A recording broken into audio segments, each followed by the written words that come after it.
Kemudian kita menjelang memasuki ibadah kurban.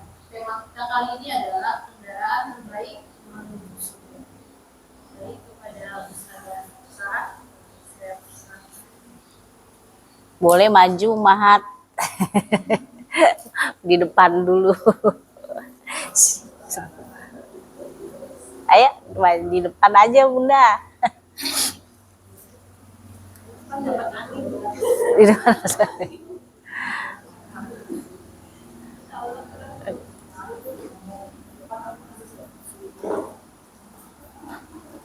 Bismillahirrahmanirrahim. Alhamdulillahirabbil alamin. Nahmaduhu wa nasta'inuhu wa nastaghfiruhu wa nastahdihi wa na'udzu billahi min syururi anfusina wa min sayyiati a'malina. May yahdihillahu fala mudhillalah wa may yudlilhu fala hadiyalah. Asyhadu an la ilaha illallah wa asyhadu anna Muhammadan abduhu wa rasuluhu la nabiyya ba'dah. Rabbi shrah li sadri wa yassir li amri wahlul 'uqdatam min lisani yafqahu qawli. Rabbana zidna ilma warzuqna fahma. Amin ya rabbal alamin. Assalamualaikum warahmatullahi wabarakatuh. Waalaikumsalam warahmatullahi wabarakatuh. Gambarnya kartun ya. Sebentar dulu saya cari materinya. Gambarnya kartun. Masya Allah, kesempatan yang Allah berikan untuk kita dari umur sehingga kita bisa bertemu kembali dengan Idul Adha. Dzulqa'dah, Dzulhijjah adalah 2 bulan haram di antara 4 bulan yang ada selama 12 bulan. Dzulqa'dah, Dzulhijjah, Muharram, dan Rajab. 4 bulan haram ini Rasulullah menjadikannya bulan yang banyak sekali pahala jika kita banyak mengerjakan amalan-amalan ketakwaan. Dilipat gandakan daripada bulan-bulan yang lain, ya, di 4 bulan haram ini. Begitu juga yang melakukan dosa. Jika melakukan dosa di 4 bulan haram ini, dosanya nambah, berlipat juga. Karena apa? Sesuatu yang mulia terus dibuat buruk, itu kan gimana ya rasanya, gimana? Nah, gitu ya. Jadinya sebagaimana halnya ketakwaan yang dilakukan di bulan-bulan haram dilipat gandakan pahalanya, begitu juga amalan-amalan buruk di bulan haram dosanya dilipat gandakan. Ya. Oleh karena itu di bulan mulia sekarang masih Dzulqa'dah ya. Tanggal berapa Dzulqa'dah sekarang? 21 Dzulqa'dah? Masa sih? Cepet amat, bener. Cepet amat. Ya. Dzulhijjah 10-nya kan kira-kira tanggal 28 ya. 27 ya. 27, 28 apa 26, 27 nanti. Allah alam. Ada ibadah rukun yang kelima juga ya di Dzulhijjah, insyaallah. Nah, ini kita bahasnya kendaraan terbaik menuju surga. Kenapa sih kita sebut kendaraan? Dulu itu kan hewan-hewan ini jadi kendaraan ya. Domba, ya, unta, itu kan jadi kendaraan. Kendaraan yang untanya semakin bagus, ada namanya humrun na'am atau disebut humrun ni'am. Itu harganya satu itu seperti saat ini harganya seperti Mercedes-Benz. Itu harganya itu. Itu makanya unta merah ya disebutnya, unta merah itu kendaraan terbaik waktu itu. Gagah, besar, punuknya cakep, kuat, gitu ya. Itu humrun na'am. Humrun na'am atau unta merah. Nah, itu kendaraan terbaik ketika itu. Dan kendaraan terbaik itu bisa diudhiyahkan atau dikurbankan. Bisa dikurbankan. Maka kita juga sekarang ini punya kendaraan-kendaraan terbaik ya. punya kendaraan terbaik. Kita bahas nanti. Kenapa kok disebut kendaraan? Ya, silakan yang slide berikutnya. Kurban itu bahasa Arabnya udhiyah. Makanya disebut Idul Adha. Aid perayaan, adha pengorbanan. Perayaan untuk sebuah pengorbanan. Al-udhiyah. Allah sebutkan hal ini, udhiyah itu atau pengorbanan, kurban, ya. Itu di surat yang sering kita baca. Inna a'tainakal kautsar fasalli li rabbika wanhar. Inna syani'aka huwal abtar. Nah, udhiyah ini Allah sandingkan dengan sholat. Ya. Sholat, zakat, dan di sini itu banyak. Yuqimus sholat wa yu'tuz zakah. Yuqimus sholat wa yu'tuz zakah itu banyak. Di sini disandingkan di surat Al-Kautsar ini fasolli wanhar. Sholatlah dan berkurbanlah. Ini menunjukkan bahwa ibadah sholat dan juga ibadah kurban adalah mendekat, sedekat itu pahalanya. Kurban juga disebut kurban, gitu ya, kurban dari kata koruba, dekat. Kenapa korban kalau kita kurban? Kadang salah kalau korban ya, kalau korban itu kan pesakitan. Kalau di sini kurban. Kurban di sini bukan pesakitan korban di bahasa Indonesia gitu ya. Kecuali orang Betawi nggak bisa bilang kurban, misalnya korban. Kalau korban bencana apa itu kan pesakitan. Menjadi korban. Ini bukan korban, tapi kurban. Artinya tuh dekat. Kenapa udhiyah itu disebut kurban? Karena dia mendekatkan orang yang berkurban kepada Allah Subhanahu wa ta'ala. Jadi kurban, yaumun nahar, wanhar itu ya, disebut yaumul kurban, yaumun nahar, yaumul adha, itu kurban. Ya, pengorbanan, terus penyembelihan, wanhar itu dan sembelihlah. Sembelihlah apa yang disembelih? Ya daging hewan kurban yang disembelih.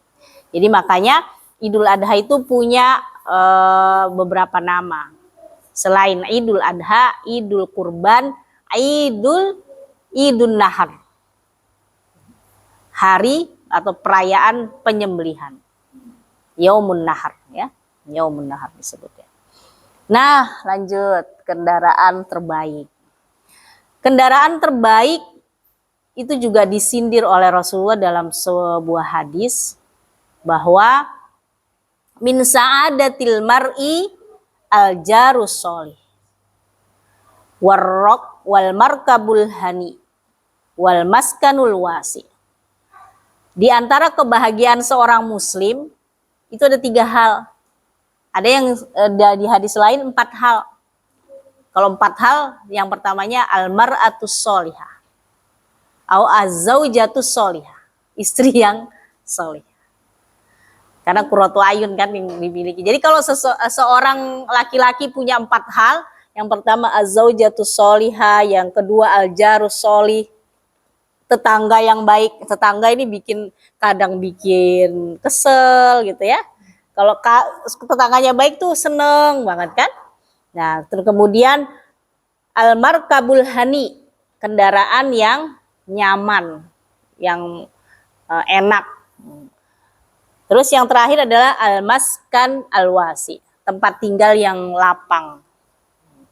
Nah, ini bukan berarti, hadis ini bukan berarti manusia disuruh cari gitu ya, atau cari penghidupan dunia berupa kendaraan yang mewah atau rumah yang lapang, yang luas, terus tetangganya carinya yang soleh gitu, yang baik-baik aja gitu. Nggak begitu juga. Cuma Rasulullah mengabarkan kepada kita semua bahwa yang membuat hati senang itu adalah 3 hal ini. Ditambah lagi 1 hal yang di hadis lain, mar'ah az-zaujah as-sholihah, istri yang baik. Jadi istri yang soleh, ya, istri yang solihah itu bikin hati bahagia. Rumah yang lapang bikin hati bahagia. Makanya Masya Allah, karena saya nempatin rumah suami warisan gitu ya, dari mertua. Kalau habis dari rumah teman-teman yang ngontrak atau rumahnya di perumahan kecil-kecil gitu kan, sampai di rumah tuh ya Allah rumahku ternyata gede banget. Kalau misalnya karena kan cuma kalau ini perumahan-perumahan kan kecil-kecil gitu ya, tipe 36 aja kecil gitu. Ya Allah alhamdulillah rumah. Jadi memang itu suatu kebahagiaan punya rumah yang gak dilihat, pojokan ini lagi yang dilihat gitu kan ya. Tapi bisa lihat yang lainnya. Terus yang pertama tadi ya, saya nggak ambil hadis yang satunya, zaujatus solihah. Kalau istri suaminya datang, istrinya senyum gitu kan, itu kan nyaman rasanya. Nggak langsung ditanya, oh kok terlambat? Oh, gitu ya. Nggak boleh oleh lagi. Gitu. Nah itu kan ngeselin gitu ya. Langsung dilaporin tadi anak ini mencain piring gitu. Nah itu juga susah, nggak boleh begitu. Karena itu bikin sesek. Nah rasanya kayak gitu. Jadi punya rumah yang lapang, punya kendaraan yang nyaman, cukup buat keluarga, bisa bermanfaat untuk orang lain. Itu juga membahagiakan. Kemudian juga maskan alwasi. Tetangga yang baik itu kan menyenangkan. Nggak ada tetangga yang rumah kita bikin banjir terus. Kan ada gitu kan. Karena talang rumahnya masuk ke rumah kita. Ada juga kan tetangga itu, ada yang baik gitu kan. Kalau dia masak selalu bagi gitu. Nah, itu menyenangkan gitu. Ya, terus saling menjaga itu menyenangkan. Jadi kalau kita mau tetangga kita baik, kita juga baik sama tetangganya ya, harusnya gitu.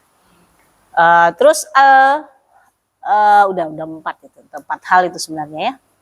Paling tapi saya kok nggak cantumkan yang 4 hadisnya hal. Nah, al-markabul hani, kendaraan yang nyaman itu adalah sesuatu yang membahagiakan. Tapi bukan berarti wah kita harus beli mobil yang mewah gitu, yang besar, tidak. Tapi yang bermanfaat, yang bisa membuat kita nyaman ketika bepergian. Kalau misalnya nih kita punya kendaraan yang Allah anugerahkan kepada kita yang saat ini kita pakai, itu kan pasti kita rawat ya, diservis setiap bulan gitu kan, ganti oli gitu, dicuci. Seperti itu. Karena apa? Karena itu membuat nyaman kita. Karena tujuan kita memiliki kendaraan tersebut bisa membawa kita menuju satu tujuan, satu tempat dengan mudah, dengan enak, dengan nyaman. Maka dari itu saya kasih judul sini, kendaraan kita menuju surga. Kendaraan kita menuju surga hendaklah sebagaimana kita menyiapkan kendaraan yang kita miliki di dunia, dengan agar bisa dipakai terus-menerus, awet ya, terus bagus, nyaman, enak gitu. Begitu juga supaya sampai tujuan. Nanti jangan sampai kalau mau pergi mudik misalnya kan, pasti itu kan mobil diservis dulu, kalau mau harus ganti ban, diganti dulu bannya ya kan, supaya apa? Supaya kita nyaman di jalan, terus nggak khawatir terjadi apa-apa di jalan. Tapi kalau kita biar aja lah nih mobil kayak begini, itu kita juga was-was. Ya, bensinnya kurang, nanti totonya di jalan tol nggak ketemu peristirahatan gitu kan, susah jadinya. Seperti itulah. Begitu halnya kita mempersiapkan kendaraan kita menuju suatu tempat, begitu juga hendaklah kita mempersiapkan kurban kita menuju surga. Karena tadi kurban ini artinya mendekatkan kepada Allah, berarti ya mendekatkan kita ke tempat Allah bersemayam, yaitu surga. Ya. Oleh karena itu Rasulullah ketika para sahabat ini, ya Allah, ya wahai Rasulullah, gak apa-apalah kita surga yang rendah-rendah aja. Pokoknya masuk surga gak masuk neraka gitu. Tapi kata Rasulullah gini, utlubu firdausal a'la. Ya, atau is'alullahal firdausal a'la. Minta kepada Allah firdaus yang tinggi, jangan minta enggak apa-apalah surga atau gelantungan di pagar surga gitu ya. Jangan kayak gitu. Memang ya Allah, saya nggak sampai pahala saya atau tabungan saya untuk masuk surga nih kayaknya nggak nyampe. Udahlah nggak apa-apa, pokoknya nggak masuk neraka. Nggak begitu mintanya. Kata Rasulullah, kalau minta yang bagus sekalian. Ya, is'alullahal firdausal a'la. Minta kepada Allah firdaus yang tinggi, yang dekat arasnya Allah. Begitu juga kita. Lah kalau kita mau ke sana kan, kalau kita misalnya punya cita-cita yang paling tinggi itu ya. Itu kan atau gini, pokoknya haji tahun sekian, itu kan nabungnya kan banyak. Terus ajak gitu kan ya. Biar cepat pergi hajinya. Begitu juga ketika kita mau firdaus a'la yang paling tinggi, yang dekat arasnya Allah, ya pasti kendaraan yang kita pakai ke sana juga harus yang istimewa. Tabungannya juga harus istimewa, gitu ya. Nah, kendaraan yang terbaik bagi kita itu seperti apa sih? Seperti apa sih? Kalau misalnya anaknya banyak ya berarti yang besar, yang kuat bisa dibuat pulang kampung, gitu kan? Yang bagus supaya nggak enak dipandang mata, gitu kan ya. Yang bersih supaya kita nyaman. Begitu juga hewan. Ketika hewan ini nanti membawa pekurbannya, yang orang yang berkurban ke surga dekat arsy-Nya Allah, itu ya harus yang bagus, ya, harus yang kuat, harus yang memang sudah siap dikurbankan. Jangan nggak apa-apa lah daripada saya nggak kurban, udah 10 tahun kayaknya nggak kurban, kurban lah ya nggak apa-apa lah yang cuman berapa kilo gitu ya. Ya. Nanti kita bahas gimana itu nanti hukumnya lah. Bisanya begitu doang gitu kan. Tapi sebenarnya memang kalau kita sudah niat, ini kan sudah berapa bulan lagi mau kurban gitu ya, mau Idul Adha. Harusnya kita juga niat, oh iya ya, besok sudah berapa bulan lagi sudah mau Idul Adha. Harusnya kita nabungnya lebih banyak, lebih ajak lagi. Karena untuk niat kurban. Saya juga sudah suka kelewat. Akhirnya ya Allah, kok tinggal 2 bulan lagi sudah mau Idul Adha gitu kan. Jadi akhirnya nggak bagus yang disiapkan. Ya, kurban yang diberikan akhirnya nggak sebagus kendaraan yang kita siapkan untuk pulang kampung. Nah, itu penyesalan juga kalau kayak begitu. Maka dari itu kurban itu karena salah satu cara kita untuk sampai ke surga Firdaus yang dekat dengan arasy-Nya Allah, harus kita niatkan. Karena memang suka kelewat, yang nggak kelewat itu Idul Fitri aja. Ramadan, Idul Fitri, pulang kampung nggak kelewat. Ya, sudah disiapin. Tahun ini kita nggak pulang kampung nih, tahun depan kita pulang kampung, ini tabungan untuk pulang kampung. Pernah nggak kita bikin tabungan untuk Idul Adha? Ya kan? Jarang. Suka kelewat. Suka banget kelewat. Nah, ini materi ini juga pengingat bagi diri saya sendiri. Ya Allah, ini pokoknya nggak boleh jalan-jalan ini bulan ini karena buat kurban gitu kan. Nah, siapa suruh nggak disediakan dari jauh-jauh hari, dari jauh-jauh bulannya. Kok tinggal berapa bulan baru ingat sudah mau Idul Adha lagi. Ya, sedangkan kita pengennya dapatnya yang baik. Ya.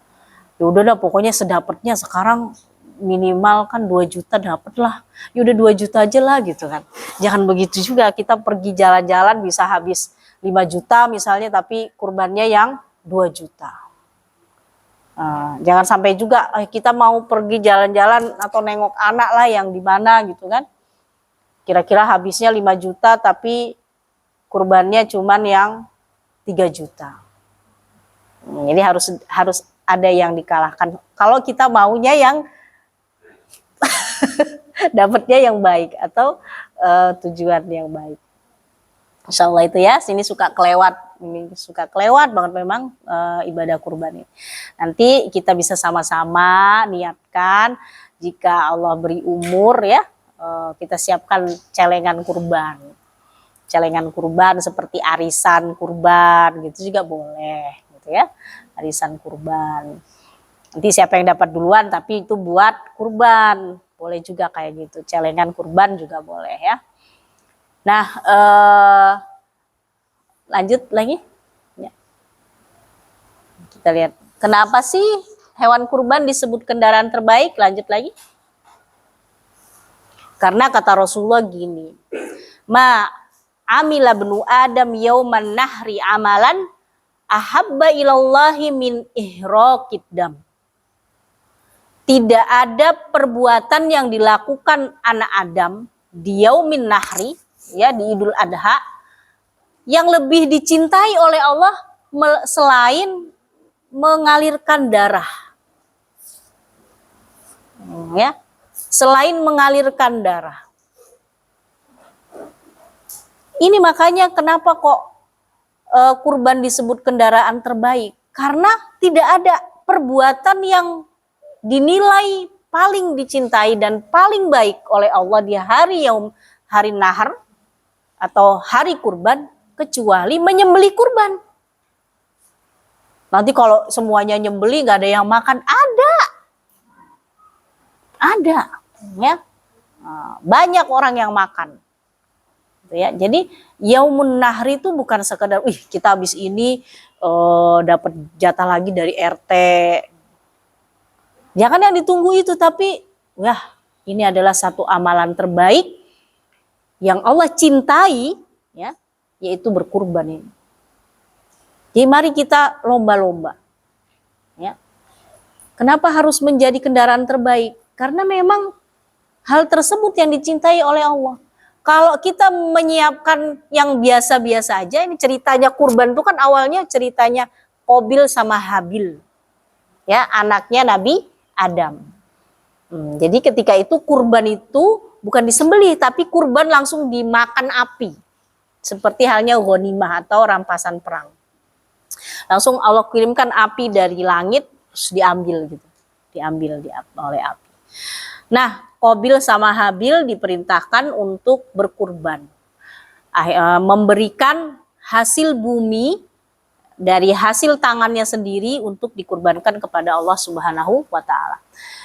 Si Qabil ini dia peternak sukses, sedangkan Habil pekebun sukses.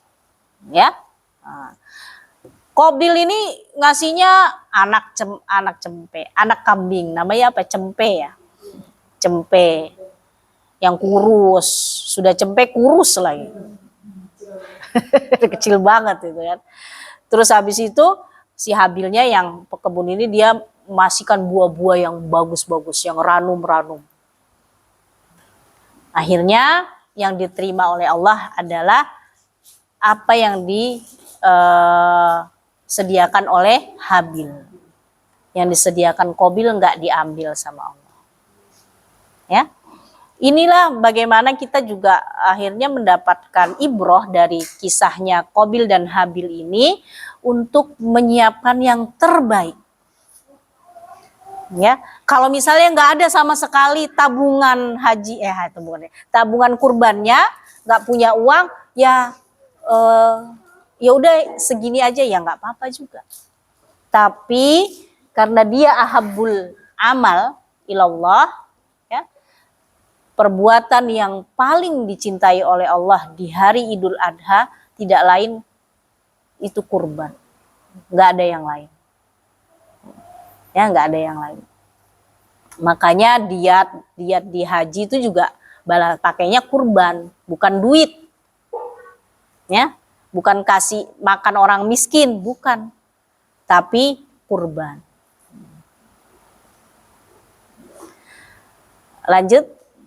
Kita lihat ya kisahnya kita yang paling terkenal ini Ibrahim alaihissalam dan Nabiullah anaknya Ismail alaihissalam. Ya,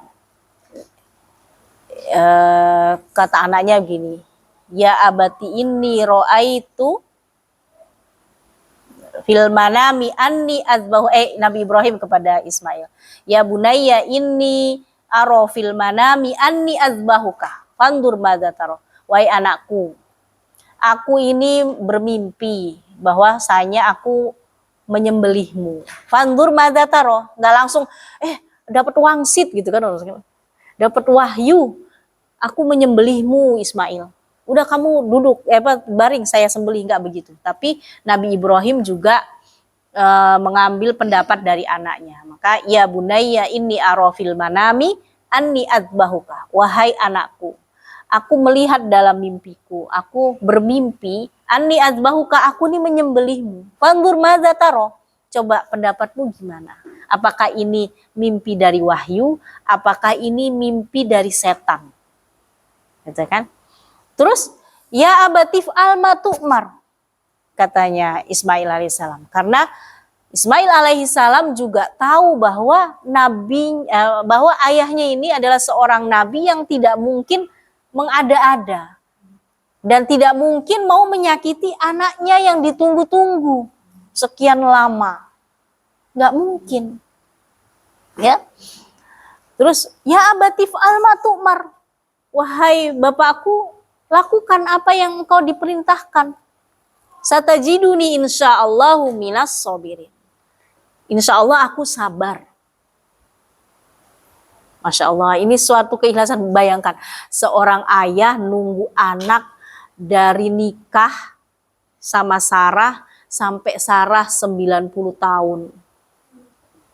Ya, gak punya anak. Sampai doa Nabi Ibrahim ini kepada Allah. La tazarni fardan. Nabi Yakub itu ya. Hampir sama ceritanya. Jangan biarkan aku sendiri. Gitu kan? Jangan biarkan aku sendiri ya Allah. Sampai berdoa gitu. Ya. Karena apa? Karena pinginnya seorang anak. Kalau misalnya nggak ada anak, nanti siapa yang mewarisi? Wa yarisuni wa yarisu min ali Yakub, katanya Ibrahim alaihissalam. Yang bisa mewarisiku dan mewarisi keluarga Yakub. Bukan masalah warisan harta saja gitu ya, tapi juga warisan ilmu dan kenabian, nubuah ini. Nubuah ini nanti nggak ada yang mewarisi, wahai Allah. Nggak ada yarisuni wa yarisu min ali Yakub. Jadi berikan aku seorang keturunan yang bisa mewarisiku dan mewarisi keluarga Yakub alaihissalam. Maka ketika Sarah dapat hadiah dari Fir'aun. Jadi ceritanya itu kan, pernah tahu ceritanya belum? Sudah ya? Jadi itu kan Sarah sama Ibrahim alaihissalam masuk ke Mesir. Masuk ke Mesir dari Palestina. Ya, ke Mesir. Ini Palestina sini turun ke Mesir. Ke benua Afrika. Nah, di situ sudah dikabarkan kamu kalau ketemu Fir'aun itu adalah julukan bagi raja di Mesir ya. Nah, sama Fir'aun kamu bilang, ini bukan istrimu, tapi saudara perempuanmu. Kalau saudara perempuan berarti dia harus dilindungi. Ya, sedangkan istri diambil Pak, istri-istri itu karena bisa nikah lagi gitu ya. Jadi ketika itu Nabi Ibrahim alaihissalam ketika ditanya siapa dia, Sarah kan cantik gitu tuh. Istrinya Nabi Ibrahim ini cantik. Terus dibilang dia saudaraku. Ya benar, saudaraku se-Islam. Jadi dia bohong tapi bohongnya disamarkan gitu ya. Saudaraku dalam Islam, karena waktu itu belum ada yang beriman kecuali suami istri ini. Sama ada nanti setelah itu baru Nabi Lut alaihissalam, ponakannya Ibrahim alaihissalam. Nabi Lut itu keponakan dari Ibrahim alaihissalam. Akhirnya dia berdua nih, tapi nggak mau, Fir'aun ini nggak mau terima kalau itu dia bukan istrinya, gitu kan. Akhirnya dirampas Sarah, tinggallah sama Fir'aun. Ya, mau dijadikan istri, sudah dijadikan istri. Ya Ibrahim yang ngenes ya, cuma berdoa saja bisanya. Kemudian setiap mau didekati oleh Fir'aun, Sarah ini berdoa. Jadi setiap mau didekati, Fir'aun itu kaku, kayak kena stroke. Kaku, stroke. Oh. Terus dia bilang gini, kamu apa? kamu apa yang kamu lakukan kepadaku? Enggak, aku nggak melakukan apa-apa gitu kan. Itu Tuhanku yang menjadikanmu seperti itu. Terus doa kepada Tuhanmu. Doa kepada Tuhanmu untuk menyembuhkanku. Akhirnya disembuhkan lagi. Bisa lagi. Didekati lagi sampai 3 kali begitu. Ya. Kemudian akhirnya dia bilang gini, kamu bukan manusia, kamu jin. Sampai 3 kali. Karena setiap mau didekati itu kaku badannya. Kayak stroke gitu. Ya, cuman bisa bicara saja. Akhirnya saking takutnya ini si Firaun, dan dia menyuruh si Sarah ini pergi aja sambil memerdekakan seorang budak Hajar ini dan dikasihkan kepada Sarah. Jadi Hajar itu budaknya Firaun yang dihadiahkan untuk Sarah. Ketika dia menyembuhkan Firaun itu yang stroke gitu. Dia bilang, kamu kalau misalnya masih begitu, aku bisa mendoakanmu, nggak bisa ngapa-ngapain selamanya. Gitu kan. Ya sudah, sembuhkan aku lagi, kata dia. Doa lagi kepada Tuhanmu untuk menyembuhkan aku. Tapi dia janji, kata Sarah. Tapi janji kamu nggak mau mendekati aku lagi dan melepaskan aku. Gitu kan. Ya sudah, akhirnya dilepaskan, malah dikasih budak, dan si Firaun ini ngerasa bahwa itu Sarah itu jin. Dia tidak pernah merasakan kayak gitu sebelumnya ya, baru bersama Sarah. Maka dibawa pulanglah Hajar alaihassalam. Nah disitulah Sarah, karena masih yang beriman baru mereka berdua ya, sama akhirnya Sarah beriman juga dengan Hajar beriman juga kepada Nabi Ibrahim alaihissalam. Dan disitulah Sarah sendiri yang ngasih, udah kamu nikahi, aku bebaskan dan kamu nikahi. Ya namanya perempuan ya. Sampai ada sebuah riwayat di Qasasul Anbiya itu di kisah para nabi, awal mula ditindiknya perempuan itu dari kisahnya Sarah dan Hajar. Jadi ditindik pakai anting itu ya. Jadinya ketika itu Hajar itu sampai pengen melukai Sarah ingin melukai Hajar, ingin memotong telinganya gitu kan. Tapi tidak jadi memotong telinganya, nazarnya itu tidaklah jadi memotong telinganya, tapi akhirnya cuma ditindik aja. Itu awal mula kisah perempuan ditindik dan pakai anting. Dari nazarnya Sarah terhadap Hajar, saking keselnya itu sama madunya. Padahal nggak kenapa-napa si Hajar ini. Cuman karena dia bisa ngasih anak kepada kepada Ibrahim alaihissalam. Itu kan akhirnya nggak jadi dia dicerai atau dibuang gitu kan, tapi akhirnya diasingkan aja ke lembah Bakkah namanya ya, ke lembah Bakkah. Disitulah tapi Ibrahim alaihissalam ini coba dari Palestina bolak-balik gitu ya. Palestina itu di Syam ya dulu, masuk ke daerah Syam. Ada 5 negara di Syam itu sekarang yang pecah jadi 5 negara ini ya. Yordania, Palestina, Suria, Libanon, sama satu lagi apa ya? Kok saya lupa. Ada 5 negara yang ada sekarang di Syam itu. Suria, lupa ya nanti kalau ingat. Nah disitulah bolak-balik ada diriwayatkan 3 atau 4 kali Ibrahim alaihissalam datang ke Mekah untuk menjenguk anak dan istrinya ini ya. Jauh, ratusan kilo. Bayangkan aja dari Palestina sekarang ke Mekah. Ya. Itu berkuda entah bernaik. Nah itu cerita dari Nabi Ibrahim. Bayangkan anak yang begitu disayanginya karena belum lahir Ishak ya. Belum lahir Ishak, setelah pulang dari nganter ngungsiin Hajar dan Ismail, baru di situ ada dapat kabar Allah memberikan Ishak kepada Sarah ya. Di usia Sarah yang 98 tahun. Kira-kira seperti itu, mendekati 100 tahun dan Ibrahim sudah 100 lebih. Ya. Itulah kuasa Allah, jadi bukan berapa usianya ya, tapi kuasa Allah memberikan Ibrahim keturunan. Nah dari Nabi Ismail inilah lahir keturunan Nabi Muhammad SAW. Ya, makanya kata Nabi Muhammad, aku ini anak dari 2 orang yang disembelih. Yang pertama adalah Nabi Ismail, yang kedua adalah bapaknya Abdullah. Ya, Abdullah juga disembelih karena qur'ah, karena apa tuh namanya? Bukan judi, apa sih namanya? Khas taruhan ya, taruhannya dengan onta gitu kan, harusnya dia disembelih.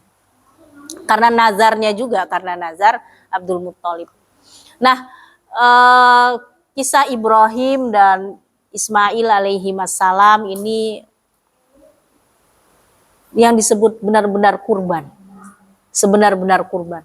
Ya Allah, kita bayangkan anak yang ditunggu-tunggu puluhan tahun. Kalau misalnya mereka berdua nikah di usia 20, 30 gitu ya. Yaitu berarti 70-an tahun lah, 60 sampai 70 tahun ditunggu kehadirannya. Ya.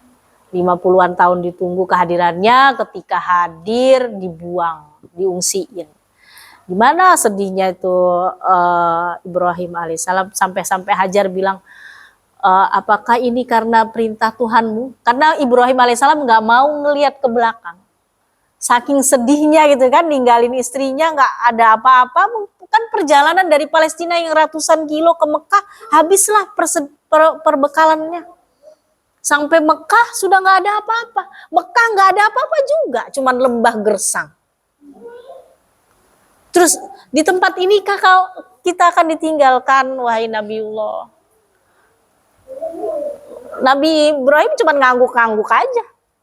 Terus nanya lagi, ketika itu sudah Hajar ya udah putus asa, ya mau bagaimana? Apakah ini perintah Tuhanmu? Ketika Nabi Ibrahim ditanya, menjawab iya, maka Hajar alaihissalam bilang, kalau begitu dia tidak akan menyia-nyiakan aku dan anakku. Pergilah. Sudah pergi Ibrahim. Situ ya, di situ Masya Allah, pengorbanan yang luar biasa bagi seorang ayah yang menunggu kelahiran seorang anak puluhan tahun. Nah, di sini ketika Ismail, kalau misalnya dia 4 kali atau 3 kali, minimal 3 kali ke Mekah dari Palestina ya, jenguk anaknya. Itu sampai terakhir itu kisahnya sudah menikah Ismail. Terus di situ dia minta ganti palang pintunya, maksudnya istrinya suruh cerai, suruh ganti yang lain karena nggak berbakti kepada Ibrahim gitu ya. Itu yang terakhir bertemu dengan Ismail alaihissalam. Jadi ketemunya ketika ini mungkin kira-kira yang kedua kalinya ya. Yang kedua kalinya karena dia udah usia yang mulai buluh 11-13 tahunan begitu. Itu ya bunayya inni arofil manami anni azbahuk. Aku bermimpi aku menyembelih. Nabi Ismail yang tahu bahwa ayahnya seorang nabi, ya batif alma tumar, ya udah lakukan aja wahai ayahku, karena engkau akan mendapatiku menjadi orang-orang yang sabar. Maka ketika itu ditidurkanlah Ismail alaihissalam di atas sebuah batu untuk disembelih gitu ya. Ketika Ibrahim alaihissalam sudah meletakkan ini di naharnya, nahar itu leher ya, misalnya leher yang buat motong itu supaya mati langsung, baru meletakkan pisaunya, dan ternyata yang disembelih adalah seekor kibas gemuk. Ismailnya di mana? Ismailnya ada di sebelah kibas tersebut. Kibas itu kambing yang bulunya bau, katanya orang sini bau, yang kibas ini domba kibas, kambing kibas itu. Nah, itulah awal mula syariah kurban ini. Jadi sungguh keluarga Ibrahim alaihissalam itu adalah keluarga panutan bagi kita semua. Ya istrinya, ya anaknya, ya suaminya, gitu kan. Dan banyak syariat-syariat besar yang diturunkan kepada umat Nabi Muhammad, ya, Sallallahu Alaihi Wasallam. Bagaimana itu? Kenapa ya disebut kurban kemudian menjadi kendaraan terbaik untuk kita menuju surga? Ya, kenapa kurban disebut menjadi kendaraan terbaik kita menuju surga? Karena ini satu, kurban itu mengajarkan ketaatan. Coba bayangkan, gimana kalau Ismail nggak taat? Ya kan? Itu taat doang. Ya. Menuju surga itu taat walaupun berat. Contohnya apa? Disuruh tutup aurat, padahal rambutnya cantik, tebal, bergelombang. Disuruh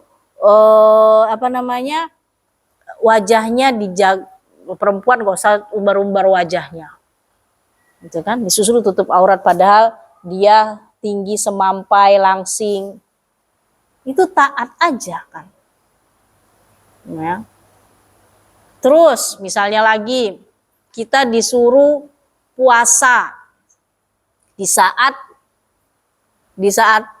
kita punya uang banyak, terus hari panas. Boleh minum es sepuasnya sebenarnya, tapi disuruh puasa. Itu kan adanya taat aja. Ya. Lagi nonton film asik-asiknya ada azan. Disuruh sholat dulu. Filmnya disuruh pause dulu. Jeda dulu. Itu taat aja. Kalau nggak taat ya nggak bisa. Apalagi yang dijodohin, misalnya nikah dijodohkan sama orang tuanya. Itu jatuhnya taat aja. Kayak gitulah modelnya. Yang paling gampang gitu ya. Kayak saya dijodohin, oke aja lah, kita nggak tahu. Nanti dapat suami dalam karung, kita milih suami dalam karung, yang nggak tahu nih. Kucing dalam karung. Nah ini suami dalam karung, nggak ngerti, nggak kenal saudaranya, nggak kenal keluarganya, nggak kenal dia gitu kan. Lah ya itu. Ya taat aja, taat.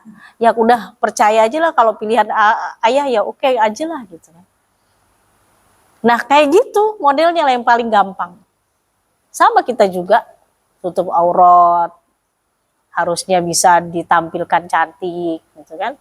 Tapi harus taat aja. Sama Nabi Ismail, nggak tahu itu beneran mimpi dari Allah wahyu atau mimpi dari setan. Wangsit. Untuk kan ya disuruh sembelih anaknya. Tapi Ismail taat aja. Intinya taat aja. Gitu ya. Sama ya kayak matahari terbit nih tiap hari dari timur ke barat, timur ke barat. Begitu aja terus. Ya. Maka kata Allah kepada matahari bulan ini, itia tau'an au karha. Datang kepadaku dalam keadaan taat atau terpaksa, itu pasti akan terjadi. Jadi sekarang kita mau datang kepada Allah dengan taat atau dengan terpaksa, itu pasti ketemu juga sama Allah, pasti dipulangkan ke sana. Gitu kan?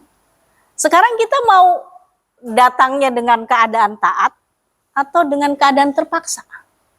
Ketika kita nggak mau nih, kita nggak mau mati, itu kan berarti terpaksa ya. Mau mati kayak nggak mau mati kayak mati, pasti. Nah itu begitu, taat aja. Makanya kata Allah kepada langit dan bumi, bulan dan bintang, itia tau anaukarha, kamu datang kepadaku dalam keadaan taat atau terpaksa, pasti datang. Pasti kamu harus terbit dari sana. Nanti kalau kusuruh terbit dari barat, ya kamu terbit. Pasti terbit, emang aku yang ngatur, aku yang pegang begini. Nah kita juga, ya, hatta jiwa kita, ruh kita ini kan di qabdatuhu yaumal qiyamah gitu, sampai dipegang sama Allah di hari kiamat. Pas waktu kita tidur tuh juga dipegang ruh kita itu. Nanti Allah berkenan melepaskannya lagi apa enggak ketika kita bangun. Makanya banyak orang meninggal ketika tidur kan. Karena memang begitu ayatnya. Jadi ketika kita tidur digenggam ruh-ruh ini oleh Allah, ketika Allah berkenan melepaskannya kembali, ya kita hidup lagi. Kalau enggak, ya lewat langsung, ya kembali kepadanya. Nah, itulah makanya kita disunahkan baca doa sebelum tidur, sesudah tidur. Kita, ya Allah masih hidup, dikembalikan lagi. Kalau saya juga kalau lagi males sholat malam gitu, ya Allah orang udah dikasih hidup kok ya males sholat. Jadi langsung bangun gitu. Kalau nggak bisa hidup lagi gimana sih? Nah itu bentuk syukur. Akhirnya bangun, wudhu gitu kan, sholat. Itu juga bentuk syukur. Itu adalah bentuk ketaatan. Soalnya kita mau nggak pengen mati, siapin mati ya mati, yang mending siap-siap gitu. Sama gini juga. Karena kurban ini mengajarkan ketaatan sebagaimana Ismail taat dengan apa yang diperintahkan oleh Allah melalui ayahnya yang cuman dari mimpi loh. Mimpi doang tapi dia percaya itu dari Allah Subhanahu wa taala. Taat aja jatuhnya. Taat aja, ya. Gitu. Makanya sekarang nih kalau istri-istri yang nggak taat sama suami itu banyak alasannya. Suamiku begini, bolehlah kita nggak taat. Akhirnya para feminis itu mengakomodir apa yang diinginkan oleh para istri. Gitu ya. Kalau suaminya nggak berkenan begini-begini, berarti istrinya boleh minta cerai. Anak-anak yang untuk menghilangkan rasa taat ini loh, sikap taat ini loh. Anak-anak perempuan yang nggak mau dijodohkan sama bapaknya boleh keluar dari rumah dan mengadili bapaknya. Begitu undang-undang itu sekarang, ya. Perempuan-perempuan yang enggan taat sama suaminya boleh membantah, boleh mengadili suaminya juga. Sampai kayak gitu itu para feminis akhirnya dia ngambil kesempatan untuk menghilangkan sikap taat ini dari kita semua. Dari para istri, anak-anak. Ini sekarang anak-anak ya terserah saya kalau nggak mau taat sama orang tua. Kalau misalnya saya nggak mau disuruh-suruh sama kedua orang tua, saya bisa bawa ke hakim di pengadilan itu kedua orang tuanya. Gitu kan? Seperti itu sekarang. Katanya dengan kata lain hak asasi. Ya, keliru. Begitulah kalau sebuah undang-undang atau suatu undang-undang tidak sesuai dengan apa yang digariskan oleh Allah. Jadi kita taat aja. Taat aja. Saya juga bilang juga ke anak-anak, nah kita tuh taat aja sudah dapat pahala kok. Taat aja itu sudah kebaikan semua dengan kita. Kalau misalnya tidur pagi, Rasulullah ada murid saya pinter juga dia. Nggak ada ustazah hadis yang melarang tidur pagi, nggak ada. Emang kagak ada. Cuma Rasulullah cuma bilang Allahumma barik ummati fi bukuriha, ya Allah berikanlah keberkahan bagi umatku di waktu paginya. Itu doang hadisnya. Saya juga ketawa, hidup pinter juga dia, memang nggak ada. Nggak ada ustazah Rasulullah nyuruh kita nggak boleh tidur melarang kita tidur pagi itu nggak ada.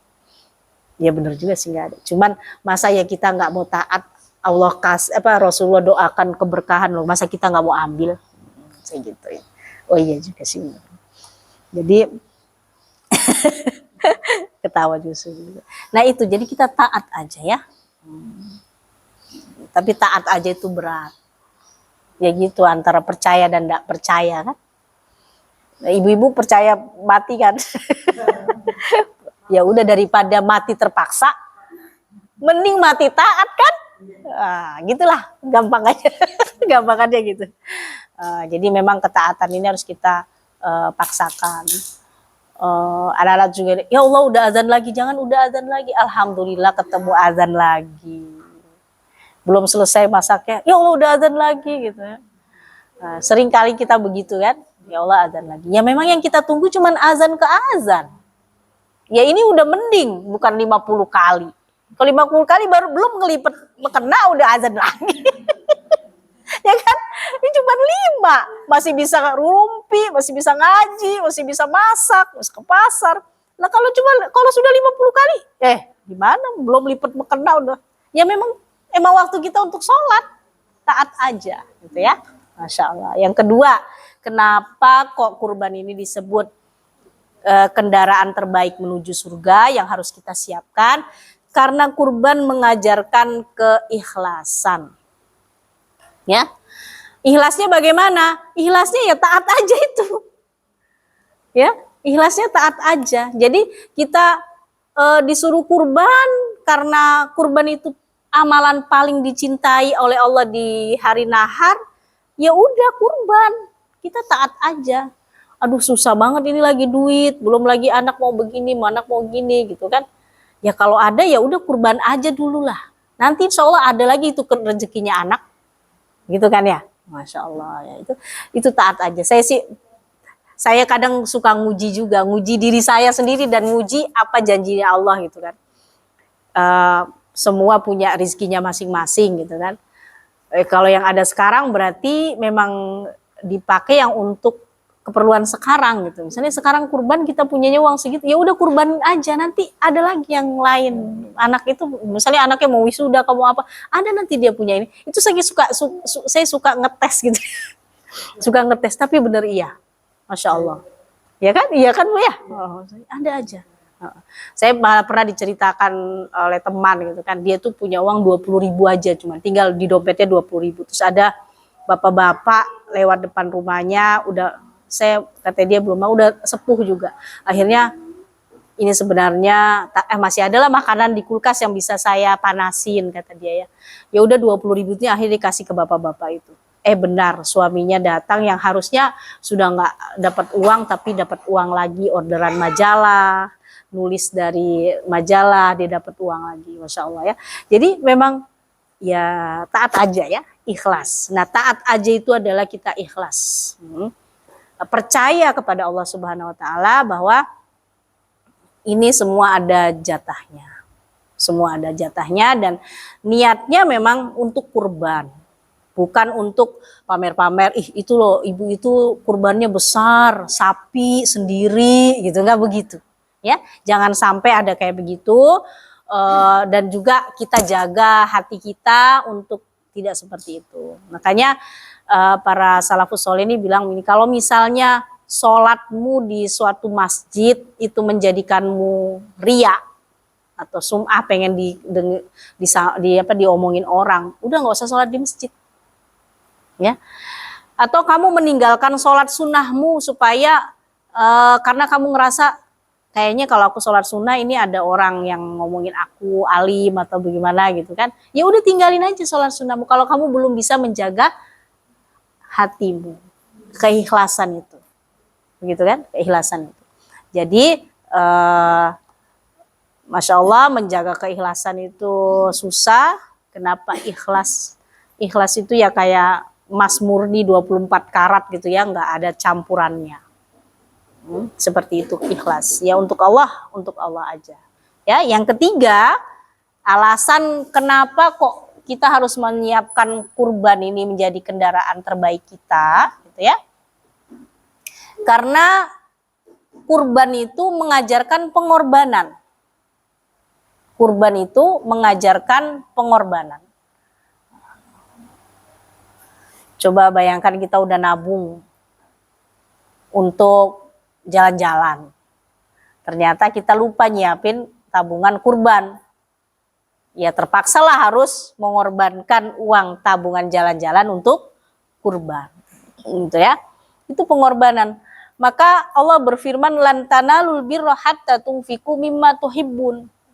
Kalian tidak akan mendapatkan nilai kebaikan atau makna kebaikan yang sempurna sampai kalian menginfakkan apa yang kalian cintai. Kira-kira kita tanya kepada diri kita sendiri, apa yang paling kita cintai dari harta benda kita, apakah sudah pernah kita infakkan di jalan Allah? Sama pengorbanan juga begitu. Ya, maka dari itu Allah bilang la yanalallahu luhumuha wala dima'uha walakin yanalu taqwa minkum. Ya. Allah nggak akan nerima daging-dagingnya itu, wujudnya yang sapi yang besar itu. Ya, puluhan kilo enggak.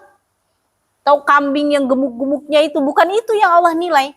Yang Allah ambil adalah takwa dari kalian, ketaatannya, keikhlasan dan ketaatan ketika berkurban itu. Makanya yang Allah ambil ketika Qabil dan Habil berkurban, yang diambil punyanya Habil, walaupun itu cuman tumbuh-tumbuhan, bukan punya Qabil, karena dia nggak ikhlas gitu, nggak mau berkorban gitu, nggak mau mengorbankan yang cakep-cakep dari ternaknya, malah yang kurus, cempe, kurus yang dikorbankan. Kalau Habil enggak. Habil ngasih yang terbaik, yang sudah mateng, yang udah ranum, ya, yang terbaik. Maka yang diterima oleh Allah adalah punya Habil. Padahal kalau kita konversi harga kambing dengan tumbuhan kan masih lebih mahal kambingnya Qabil. Tapi yang Allah terima adalah apa yang dipersembahkan oleh Habil dengan ikhlas, penuh pengorbanan. Bayangkan dia mengurus tuh tumbuh-tumbuhan di kebunnya lama, masanya lama, tapi dia korbankan. Itulah mengajarkan pengorbanan. Jadi kita menginfakkan atau memberikan kepada orang lain apa yang paling kita cintai. Jadi yang paling baik, ketika kita nggak punya uang, uangnya tinggal itu, ya kita berikan yang itu. Oh cukup kurban nih, ya udah kurban aja dulu, ya. Wa ma tunfiqu min syai'in fa innallaha bihi alim. Apa yang kalian infakkan dari sesuatu, Allah itu tahu. Tahu kalau ini memang bentuknya pengorbanan. Tahu kalau itu memang bentuknya ingin ria. Tahu Allah. Jadi nggak usah ngasih tahu Allah, ya Allah aku ikhlas banget, ikhlas. Gak usah begitu, ya lakukan aja, terus Allah udah tahu itu ikhlas apa enggak. Ya itu bentuk ketaatan atau sum'ah atau ria, itu Allah tahu, ya. Maka karena Allah itu tahu, ya kita diem-diem aja kalau nyiapin kendaraan yang bagus. Ya, kita diem-diem aja. Kalau misalnya bisa kurban di Somalia gitu, ya pergi sana ke Somalia. Atau sekarang mah ada kan ya, Dompet Duafa, BMH, Hidayatullah itu juga ada kurban luar negeri ke Afrika.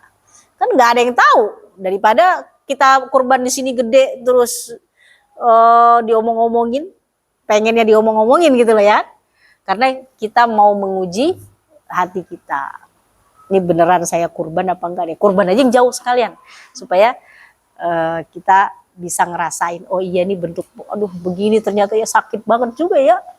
Kurban cakep-cakep tapi di Afrika ternyata gak ada yang kelihatan. Itu pengorbanan juga.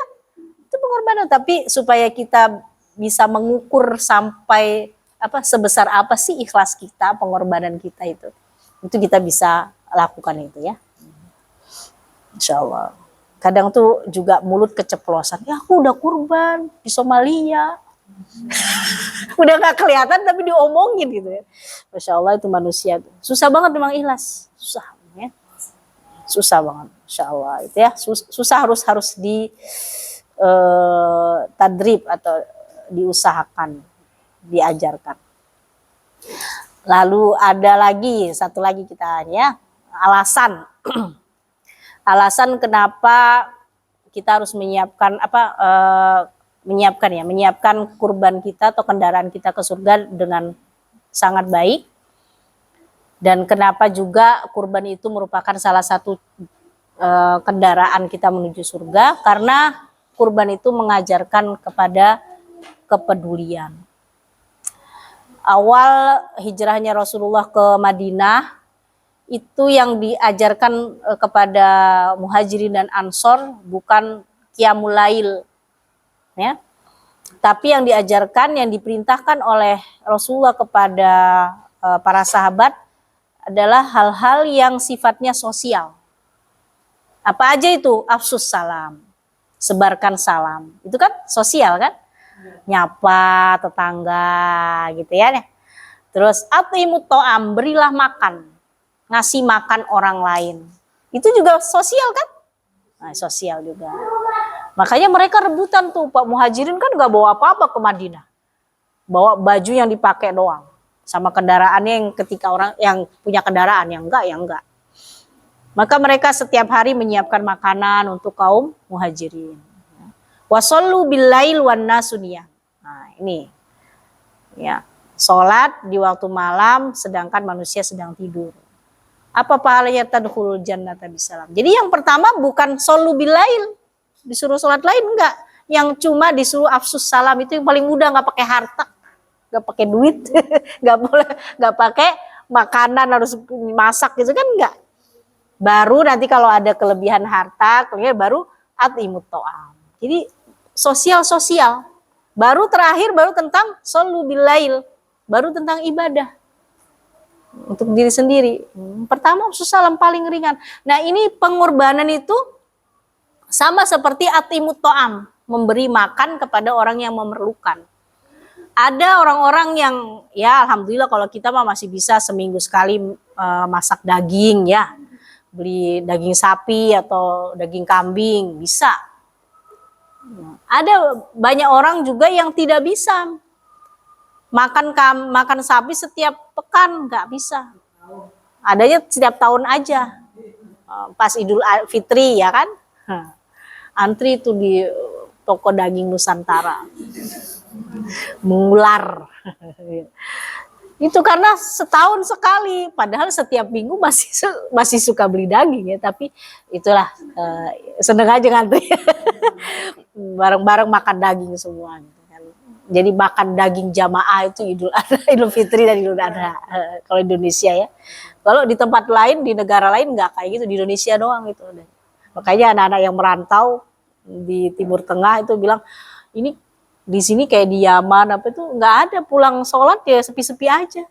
Di Indonesia aja yang luar biasa.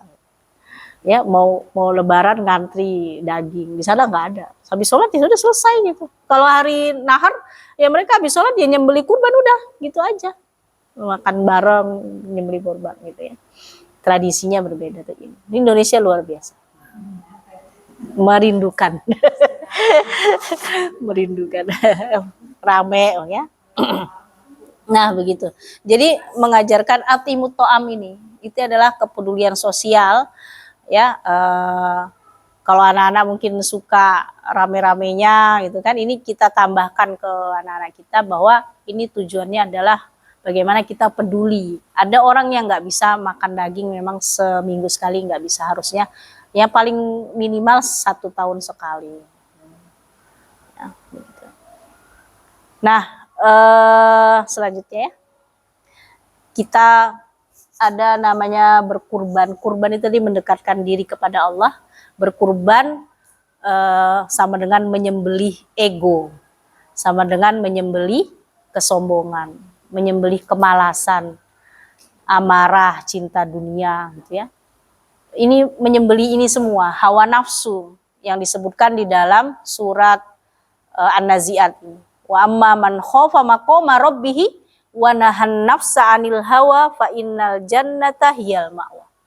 Siapa yang takut akan kedudukan Allah, maksudnya keesaan Allah, kebesaran Allah, dia akan menahan dirinya dari hawa nafsunya. Apa aja hawa nafsunya?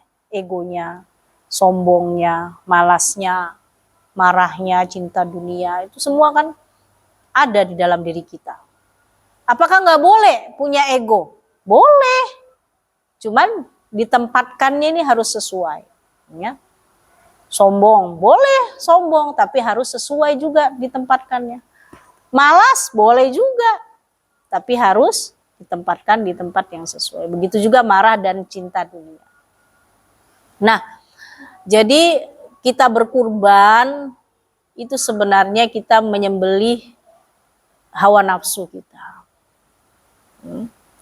Menyembelih hawa nafsu kita. Gimana ya?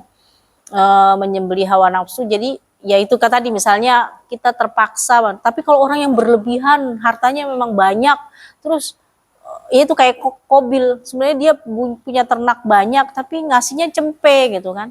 Nah itu bukan berkurban, makanya nggak Allah terima. Ya, memang berkurban itu memang korban. Berkurban itu mendekatkan diri kepada Allah, itu memang kita berkorban. Ya. Menyembeli ego kita. Harusnya jalan-jalan, ini tabungan jadi buat kurban. Gitu kan? Nyembelinya di Somalia. Karena apa? Untuk menghindari kesombongan. Kita sembeli juga supaya orang nggak tahu. Jadi gak usah ibu-ibu gak usah tahu saya udah kurban dong. Sapi gede. Limosin. Gak usah ngomong-ngomong gitu ya. Terus itu juga kemalasan, mengorbankan kemalasan. Kita punya juga rasa malas. Malas ikut nimbrung se-RT, potong-potong daging, bagi-bagi gitu kan. Itu juga malas itu masuk. Gitu kan. Malas kumpul-kumpul sama tetangga. Ya. Amarah dan cinta dunia itu semua. Nah, nafsu di sini disebutnya di surat Naziat itu wanahan nafsa anil hawa. Jadi hawa nafsu. Ya, hawa nafsu. Banyak sekali hawa nafsu yang bisa kita pertaruhkan ketika kita berkurban. Terutama itu dari korban harta. Berkurban harta. Nah, supaya kita termotivasi untuk berkurban, lanjut ada satu hadisnya Rasulullah, beliau bersabda bikulli syi'ratin hasanah, di setiap helai bulunya itu ada satu kebaikan. Kalau ibu-ibu mau tahu berapa kebaikan ibu-ibu yang dapat, hitung aja itu bulunya. Apalagi kalau domba kan tuh gede-gede tuh. Dihitung bulunya itu bisa jutaan. Soalnya jutaan kebaikan coba. Cuman satu kambing. Kalau misalnya unta, ya miliaran kan. Masya Allah ya. Jadi ini motivasi kita untuk menyiapkan kendaraan terbaik. Makin besar, makin cakep, makin ya enak kita ngendarainnya ke surga. Ya. Tapi kalau kita mampunya ya kecil aja. Niatkan. Ayah saya setiap kurban tuh ingat ayah saya bilang begini, ayah itu loh setiap tahun kurban Boyo digilir anak-anaknya kan banyak. Satu ini tahun ini aku, tahun ini adik, tahun ini gara-gara. Loh, pahala tuh untuk kita sendiri. Kamu kalau mau cari pahala ya kurban sendiri. Ini pahala untuk ayah katanya. Begitu ayah saya bilang. Saya sampai sekarang ya Allah iya ya. Memang ketika kita beramal soleh, berkurban, ya memang untuk nyiapin diri kita sendiri. Ya ngapain dibagi-bagi? Ya, akhirnya saya sekarang juga gitu. Umi, kalau Umi kurban mau enggak? Umi mau ikutin jidi. Masalah pahala dan dosa itu tanggung jawab kita. Kita banyak-banyakan, nggak mau Umi bagi-bagi kalau pahala. Sama kalian juga. Kalian mau pahala yang banyak, ya usahakan sendiri. Ayah saya begitu. Ayah saya dulu juga di travel haji. Saya bilang, sampai sekarang saya belum haji. Ayah, ya kita gantian apa dibawa? Begitu jatuhnya. Itu haji, kurban, sholat, semua pahala buat kamu. Kalau kamu lakukan, ini ayah lakukan ya untuk ayah. Nanti di akhirat, apa kamu mau bantu ayah? Enggak. Dia bilang masing-masing. Saya bilang ya Allah ya. Sekarang saya udah jadi orang tua, saya baru ngerasa. Dulu tuh, ayah jahat banget ya. Ayah pelit banget gitu. Ayah pelit banget dari setiap tahun kurban kita anaknya banyak nggak pernah dikurbanin atas nama siapa Sarah gitu kan. Nggak pernah Bu. Ya Allah, saya tuh dulu tuh sampai nangis juga begitu. Tega banget ayah begitu ya. Tapi ketika saya sekarang sudah jadi, ya Allah, ya benar juga ya. Memang nanti kan kita punya anak banyak punya. Siapa yang mau bantu kita sama pahala? Ya biarin aja mereka tanggung jawab mereka sendiri. Mereka mau pahala ya terserah. Pahala saya sendiri. Jadi setiap kurban itu saya ingat ayah ya Allah bener lah ayah. Biarin aja mau terserah suami saya mau kurban apa, terserah anak saya mau kurban apa, gitu kan? Pokoknya saya kurban ini. Siapa yang tahu? Saya nggak pernah ngomong-ngomong juga saya kurban di mana, berapa, apa, itu nggak pernah ngomong. Pahala-pahala saya, dosa-dosa saya, gitu ya. Misalnya ini gini. Jadi kalau kita mau tahu ya ini, kalau kita mau nyiapin yang terbaik ya kita siapin, ya. Kalau mau sapi sendiri gitu, karena ya apa namanya? Bisa aja sih ini untuk Muhammad dan Alu Muhammad itu Rasulullah suka seperti itu. Tapi kalau caranya ya saya ya pahala-pahala. Pahala. Dulu saya tuh sempat, ya gitu banget sih. Masa nggak mau. Sempat saya bicara begitu. Terus pas waktu sudah capek, ayah saya jual tuh travel haji. Haji umroh namanya Intan Tour. Dia bilang gini, kamu nanti punya rezeki sendiri, pergi sendiri. Gak kayak orang Betawi gitu kan, anak istri udah sampai tanah rumah tuh dikapling-kapling gitu. Siap semuanya disiapin gitu. Gak kalau model ayah saya enggak. Cari sendiri, itu adalah jatahmu di dunia. Nanti pahalamu di akhirat, jatahmu di akhirat, ya apa yang kamu usahakan sendiri. Ya. Ketika saya dewasa, terus mondok, terus ini baru saya paham juga. Oh iya ya benar. Nanti anak kita bodoh amat, suami kita yauma yafirul mar'u min akhihi wa ummihi wa abihi wa sahibatihi wa bani. Ya, seperti itu. Jadi kita ibu-ibu nih kalau kurban gak usah ngomong-ngomong suami. Kurban aja. Tapi pakai suami. Nah, ya kalau itu kan kita punya jatah dari suami nih. Itu itu. Bukan. Ya, gak usah ngomong-ngomong, itu pahala-pahala ibu sendiri. Suami mau kurban kayak enggak kayak terserah suami. Masing-masing kalau untuk pahala. Makanya Rasulullah juga begitu. Kalau misalnya apa namanya Rasulullah fuqaha, para ahli fikih, kayak misalnya keran di musola ini cuma satu. Terus habis itu azan sudah mau qomat, mau iqomah gitu kan. Kita mau di rakaat pertama kita dapat sholat jamaah. Itu maka ketika kita sudah di depan terus ada orang di belakang, kita nggak boleh mempersilahkan yang di belakang kita. Walaupun dia lebih tua. Karena pahala kita. Maka sesuatu yang sifatnya ibadah, itu kita mendahulukan diri kita sendiri.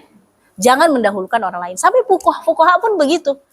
Gitu ya. Ketika saya belajar saya baru paham juga apa yang dikatakan ayah saya itu begitu. Gak salah lah dia ya. Gak salah beliau, Masya Allah, rahimahullah, rahmatan wasi'ah.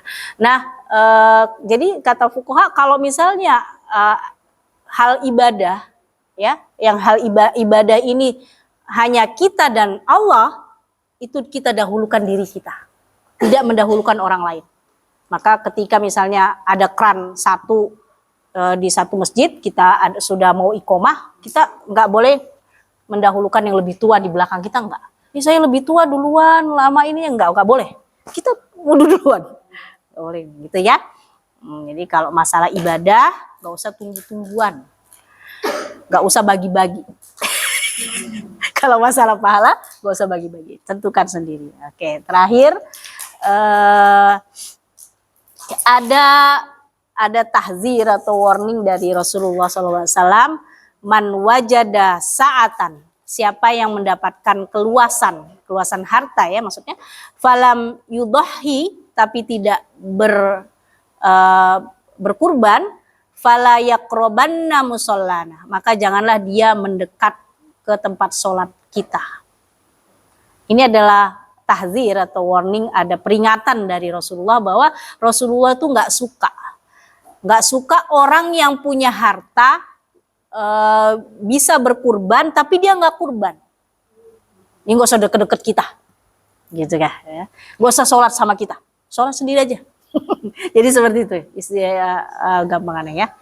Jadi ini tahzir untuk kita semua, bagaimana kita memang mendahulukan pahala untuk kita, atau bagaimana Rasulullah menghasung, memotivasi kita untuk berudhiyah, untuk berkurban di hari kurban ini. Karena tidak ada perbuatan yang paling dicintai Allah di hari Idul Adha kecuali menyembelih kurban. Ya, demikian yang bisa saya sampaikan, motivasi untuk diri saya sendiri dan motivasi untuk umahat ya. Mungkin yang nanti yang paling diingat nanti itu pahala-pahala saya. Karena itu juga yang paling saya ingat dari ayah saya kalau setiap mau kurban, pokoknya tentang hal ibadah yaitu adalah pahala-pahala ayah. Kalau kamu ya terserah kamu cari pahala sendiri gitu. Cari uang sendiri untuk haji, cari uang sendiri untuk kurban. Saya baru paham juga setelah dewasa gitu ya. Hadanallahu iyyakum ajmain fasatadkuruna ma aqulu lakum wa ufawwidu amri ilallah. Wallahul hadi ila siratal mustaqim. Wassalamualaikum warahmatullahi wabarakatuh.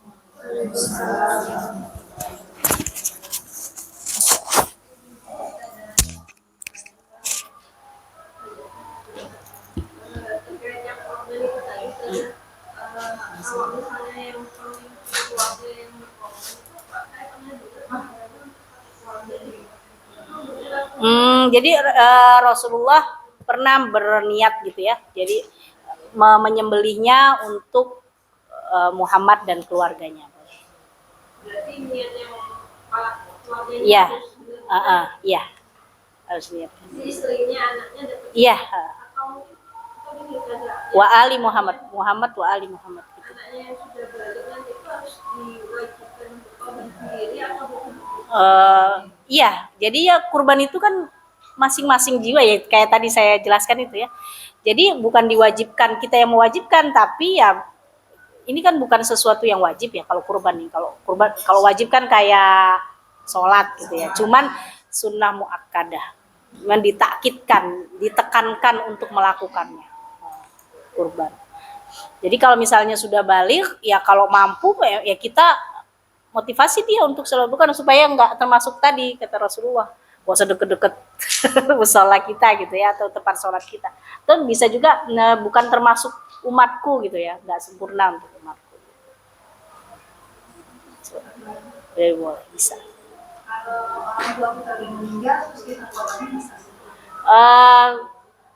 Kita mengorbankan untuk niat kirim orang tua gitu. Sebenarnya nggak ada ya kirim pahala untuk yang meninggal tuh nggak ada, ya nggak ada.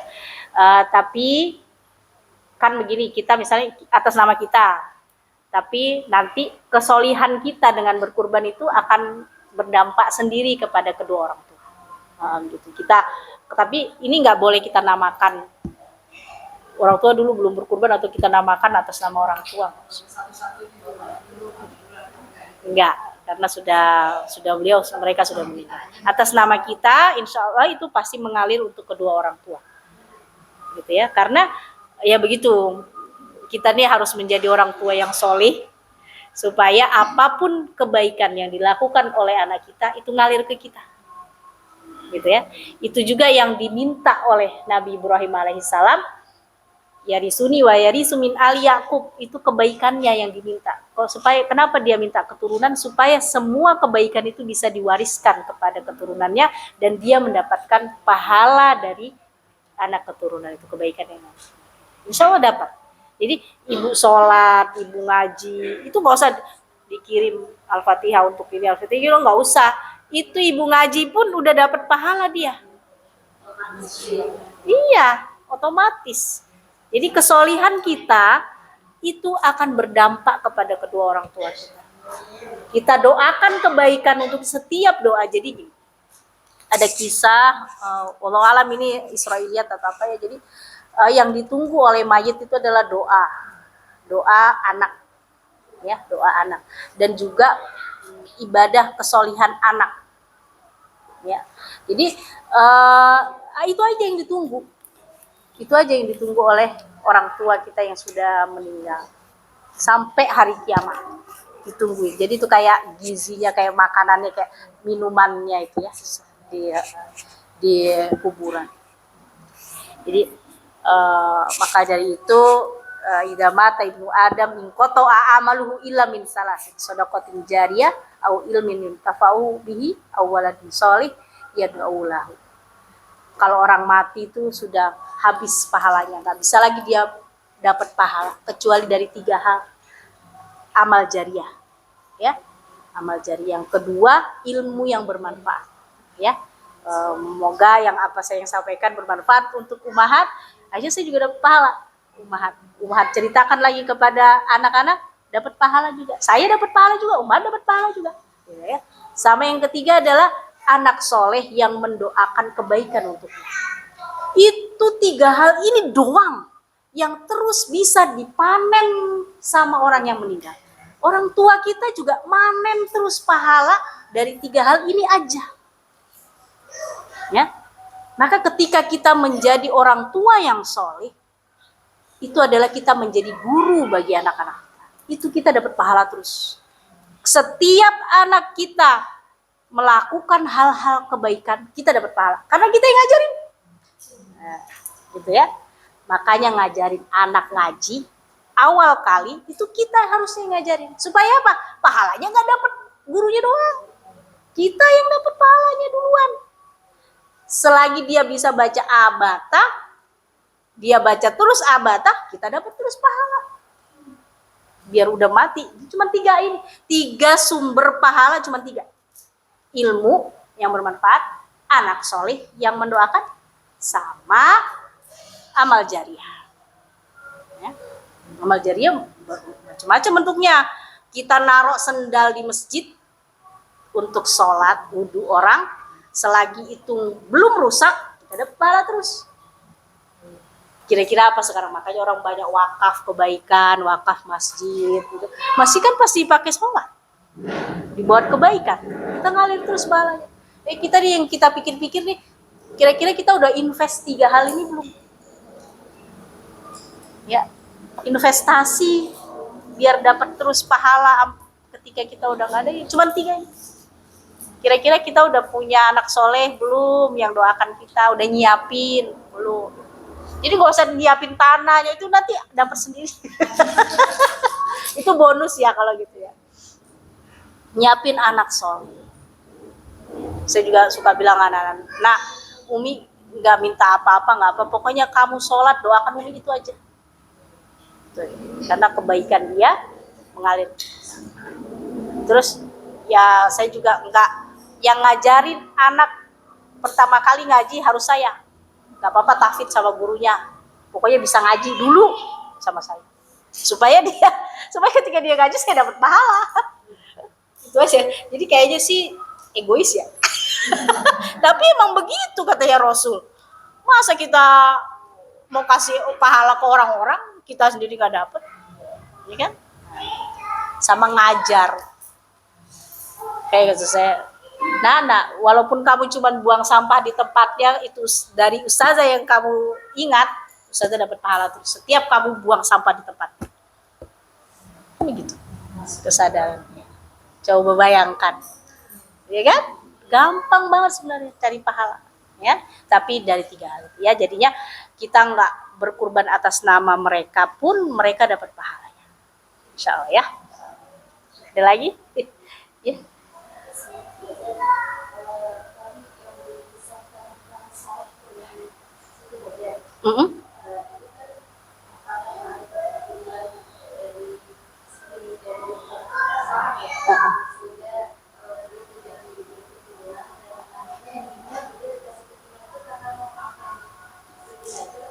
Oh, walau alam bisawab. Kalau itu saya nggak ada baca di Qasasul Anbiya ya, karena kalau memang diungsikannya Hajar ke Makkah itu memang atas karena sebab kecemburuan Sarah. Tapi karena hilang sudah cemburunya baru mendapatkan Ishak, bukan kayak gitu, nggak ada ceritanya. Saya belum baca ceritanya ya, walau alam kalau itu ya.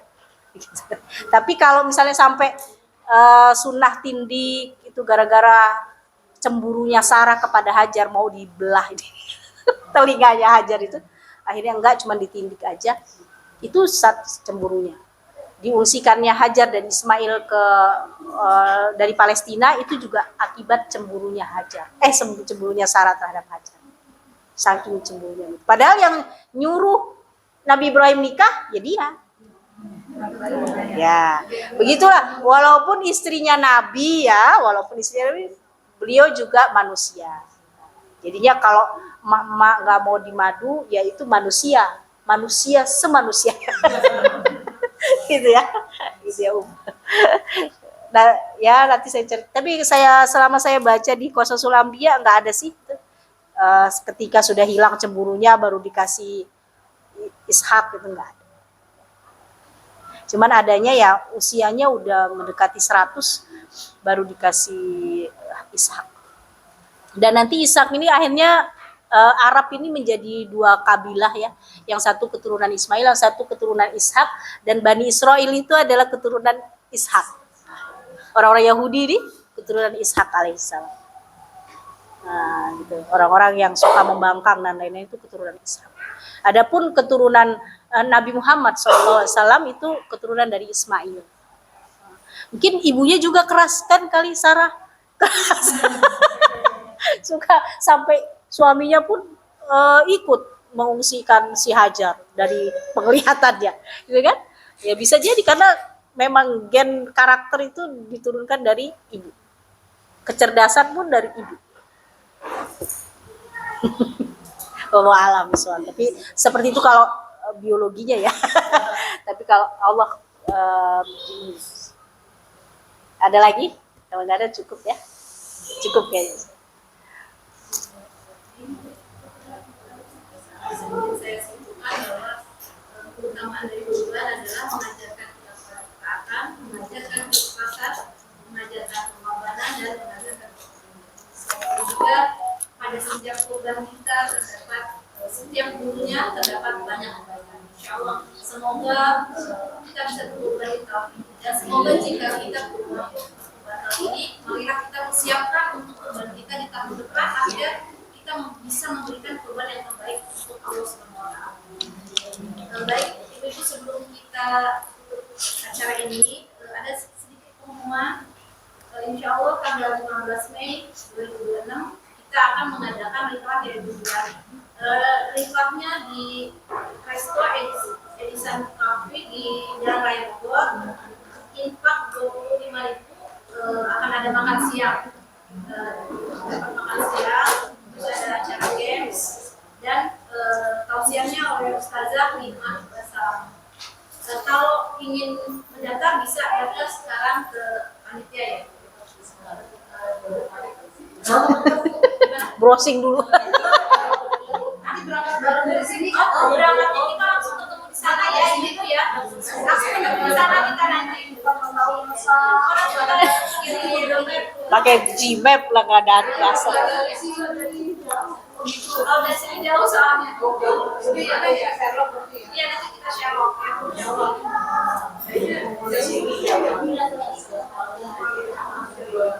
Baik, Ibu, kita akhiri di sini. Kalau ada yang mau ditanyakan bisa nanti tanya ke panitia ya, Ibu ya. Baik, kita akhiri kajian kita dengan membaca hamdalah alhamdulillahirabbil alamin.